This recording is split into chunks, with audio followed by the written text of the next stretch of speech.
எப்பவும் தோசை இட்லின்னு செய்யாம இந்த மாதிரி ஆப்பு செஞ்சு சாப்பிட்டு பாருங்க, டேஸ்ட் சூப்பரா இருக்கும். இப்போ ஆப்பத்துக்கு மாவு ரெடி பண்ணிடலாம். அதுக்கு 1 கப் அளவுக்கு பச்சரிசி எடுத்துக்கோங்க.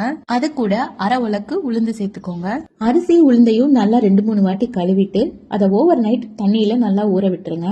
இப்போ ஊர்ன அரிசிய ஒரு மிக்ஸி ஜார்ல மாத்தி நல்லா மாவு மாதிரி அரைச்சு எடுத்துக்கோங்க. அது கூட 1 கப் அளவுக்கு துருவன தேங்காய் எடுத்துக்கோங்க. அதையும் நல்லா அரைச்சு மாவோட சேர்த்துருங்க. கடைசியா 1 கப் அளவுக்கு வேக வச்ச சாதம் எடுத்துக்கோங்க. அதையும் அரைச்சு மாவோட சேர்த்துருங்க. ஆப்ப மாவு ரெடி பண்ணியாச்சு. இப்ப இது கூட 1 டீஸ்பூன் அளவுக்கு ஆப்ப சோடா, 1 டீஸ்பூன் அளவுக்கு உப்பு சேர்த்து நல்லா மாவை கரைச்சி விட்டுருங்க. 6 மணி நேரத்துக்கு நல்லா புளிக்க விட்டுருங்க. மாவு இந்த மாதிரி நல்லா உப்பி வரும். இதுதான் மாவோட பதம். மாவு இந்த மாதிரி தண்ணியா இருந்தாதான் ஆப்பம் ஊத்துறதுக்கு நல்லா இருக்கும். இப்போ ஆப்பச்சட்டியில ஆப்பத்தை ஊத்தி எடுத்துடலாம்.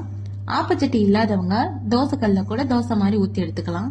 அவ்வளவுதான், சூப்பரா சாஃப்டான ஆப்பம் ரெடி ஆயிடுச்சு. இது தேங்காய் பால் கூட கடலைக்கறி கூட எல்லாம் சூப்பரா இருக்கும். நீங்களும் இதே மாதிரி வீட்டுல ட்ரை பண்ணி பாருங்க.